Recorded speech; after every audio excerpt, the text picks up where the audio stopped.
नाही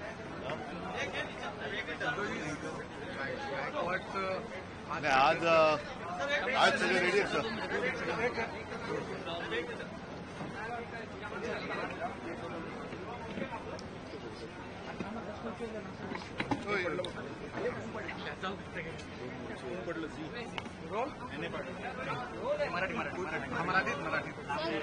पहिला मला बोलू द्या ना, पहिला मला बोलू द्या.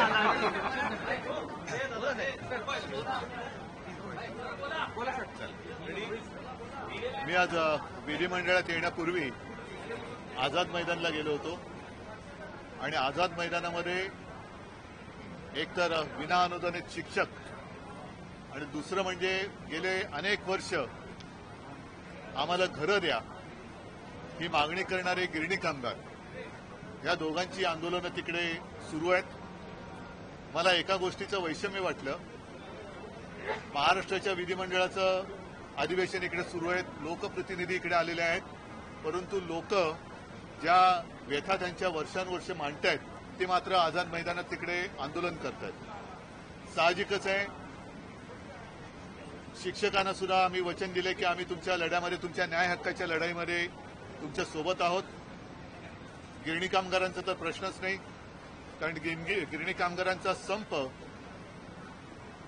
जर का तांत्रिकदृष्ट्या पाहिलं तर अजूनही सुरू आहे आणि त्यावेळेला या गिरणी कामगारांच्या तोंडाला पानं पुसण्यात आली. वनथड हा जो काही प्रकार केला गेला, गिरणी कामगारांची घरं तर गेलीच, गिरण्यांच्या जमिनी गेल्या, तिकडे टॉवर्स उभे राहिले, अनेक मॉल उभे राहिले आणि ज्या गिरणी कामगारांनी रक्त सांडून घाम गाळून ही मुंबई उभी केली, नवे संयुक्त महाराष्ट्रामध्ये आंदोलन करून ती मिळवून दिली, तो गिरणी कामगार मात्र स्वतःच्याच नगरीमध्ये बेघर झाला. आमच्यावरती नेहमी एक आरोप केला जातो जो अर्थातच खोटा आहे की शिवसेनेने मराठी माणसासाठी काय केलं. माझं सरकार जर का यांनी पाडलं नसतं तर साहजिकच आहे, मी यांना सर्व गिरणी कामगारांना आणि सरकारी कर्मचाऱ्यांना देखील पोलिसांना सुद्धा घरं द्यायला सुरुवात केलीच होती. पण विशेषतः गिरणी कामगारांना पोलिसांना ही मुंबईमध्ये घरं दिली असती, पोलिसांना मिळत आहेत पण अजूनही दिली असती. आज आमची हीच मागणी आहे की एका बाजूला गिरणी कामगार हा मुंबई बाहेर फेकला जातोय, त्यांना शेलू आणि वांगडीमध्ये पाठवलं जातंय आणि धारावीच्या माध्यमातून अदानीला मात्र अख्खी मुंबई आंदण दिली जाते. तर आमची आग्रहाची मागणी आहे की गिरणी कामगारांना धारावीमध्ये घरं द्या धारावीकरांसोबत आणि अदानींचे टॉवर हे शेलू आणि वांगडीला उभे करा. जाऊ दे तिकडे देवनार डम्पिंग ग्राउंडवरती अदानींनी जरूर टॉवर बांधावे, नाहीतर त्यांना भरपूर टीडीआर मिळालेलाच आहे. तो टीडीआर त्यांनी देवनार डम्पिंग ग्राउंडवरती वापरावा, तो टीडीआर त्यांनी शेलू आणि वांगडीला वापरावा, तिथे सगळे टॉवर बांधा. पण ज्यांनी हक्कानी मुंबई मिळवून दिली त्या गिरणी कामगारांना मात्र तिथे पाठवण्याच्या ऐवजी गिरणी कामगारांना धारावीत घरं द्या. गिरणी कामगारांना कुर्ला मदर डेअरीची जी जमीन ही सुद्धा दिलेली आहे अदानीला, तर तिथे गिरणी कामगारांना घरं द्या आणि अदानींचे टॉवर हे शेलू आणि वांगडीला जाऊ द्या. आमचं काही म्हणणं नाही, देवनार डम्पिंग ग्राउंडवरती अदानींनी टॉवर बांधावे, आमची काही म्हणणं नाहीये. तर अशा या गोष्टी आहेत आणि शिक्षकांना सुद्धा तुम्ही वाटेल तसं वेडवाकडं इतर कामं देऊन वापरून घेता. म्हणजे मराठीचा मुद्दा आता गरम झालेलाच आहे. नुसता हिंदी सक्तीचा GR त्याचा विरोध करून चालणार नाही. तर मी मराठी माणूस आता एकवटलेला आहेच. आमचं म्हणणं परत परत सांगतोय की कोणत्या भाषेला विरोध नाही पण सक्तीला विरोध आहे. त्याच्यामुळे हिंदी सक्तीच्या GRला विरोध करून उपयोग नाहीये, तर तो GR काढणाऱ्यांना, तो GR लादणाऱ्यांना, हिंदी सक्ती करणाऱ्यांना आपण विरोध केला पाहिजे. तर हे असे काही मुद्दे आहेत ज्याच्यावरती आता रोज चर्चा चालू आहे. काल मोठा मोर्चा निघाला, त्या मोर्चाला परवानगी नव्हती, नंतर परवानगी देण्यात आली, मग मंत्री तिथे गेले, मंडळानं तिथे बॉटल फेकली गेली, सगळा गोंधळ पाहिला आणि त्यानंतर मुख्यमंत्री म्हणतात की आयुक्तांबद्दल त्यांनी नाराजी व्यक्त केली आहे. एकूणच हा प्रकार सगळा जो चाललाय तो संतापजनक आहे. मीरा भाईंदरची मराठी माणसं अनेक वर्ष त्यांच्या मनामध्ये तो राग खतखततोय.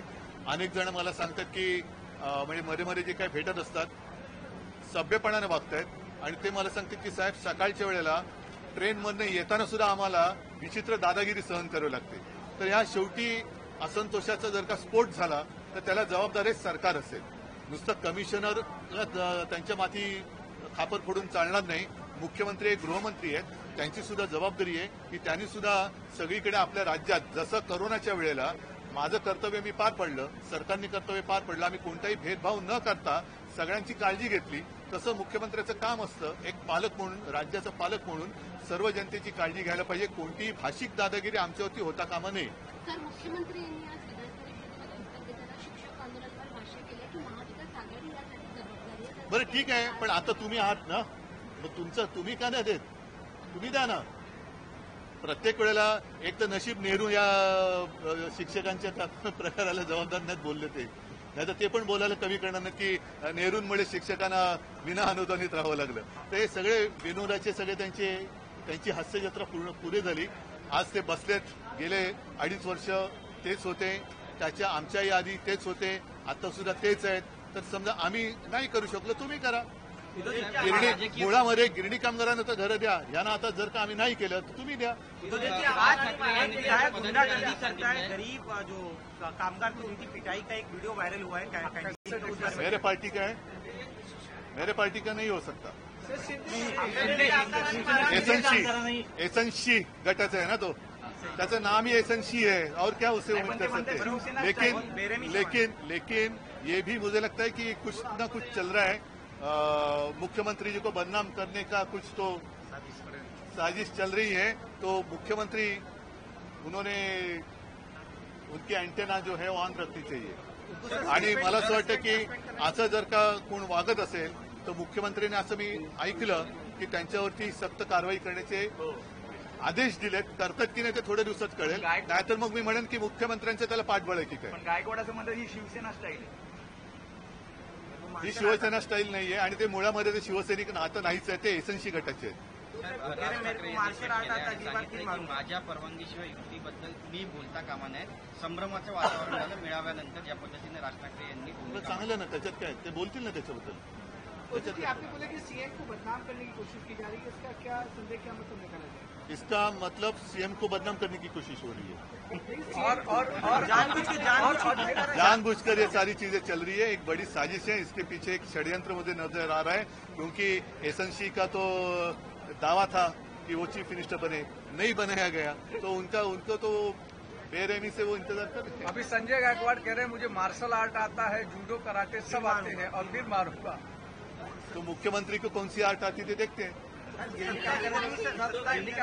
प्रश्न आहे मुंबईमध्ये घरं घेणं काय ही अशी फालतू लोकांना महत्व देण्यापेक्षा जे गिरणी कामगार आहेत, शिक्षक आहेत, शेतकरी आहेत, या लोकांसाठी हे विधिमंडळ असतं.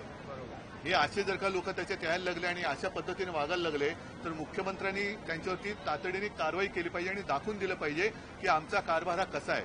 नाहीतर जे मी परवाच म्हटलं की खरा जो भाजप होता त्याचा खून झालाय आणि त्याचे हत्यारे हे सगळे बसलेत की काय असंच वाटतं. विरोधी पक्ष नेता नाहीये अजून आणि ही काल मागणी केलेली आहे. सन्माननीय सरन्यायाधीश आले होते, त्यांना सुद्धा आम्ही आमची व्यथा सांगितलेली आहे. बघूया काय होतं. परंतु एका गोष्टीचं मला जरा आश्चर्य वाटतं की आपल्या देशात बऱ्याच वेळेला अल्पमतातलं सरकार चालतं, पण विरोधी पक्ष नेतेपदासाठी मात्र खेचाखेच केली जाते किंवा अडवणूक केली जाते. हे विचित्र आहे. हे सुदृढ लोकशाहीचं लक्षण नाहीये. म्हणजे मला असं वाटतं की म्हणजे वाटतं कशाला होतंच. इंद्रकुमार गुजराल जे पंतप्रधान झाले होते, काय त्यांच्या पक्षाचं काय संख्याबळ होतं, पण तरी ते पंतप्रधान झाले होते. चंद्रशेखर पण झाले होते. असे अनेक देवेगौडा होते. कशाला वाजपेयी जे होते, ज्यांचं सरकार पहिल्यांदा 13 दिवसात पाडलं गेलं होतं, मग 13 महिन्यात पाडलं गेलं. तर अल्पमतातला माणूस सरकार पंतप्रधान होऊ शकतो, अल्पमतातला माणूस हा मुख्यमंत्री होऊ शकतो, पण तुमच्याकडे पुरेसं संख्याबळ नाही म्हणून विरोधी पक्षनेतेपद कसं काढू शकता. विरोधी पक्षनेता हा सुदृढ लोकशाहीमधला एक अत्यावश्यक घटक आहे. कदाचित जर का कधी जसं आता तुम्ही म्हणालात एक हे लोकप्रतिनिधी म्हणवणारी लोक हे कसे मस्तवालपणाने वागतायत, तर त्यांच्यावरती अंकुश ठेवायला विरोधी पक्षनेता हा पाहिजे.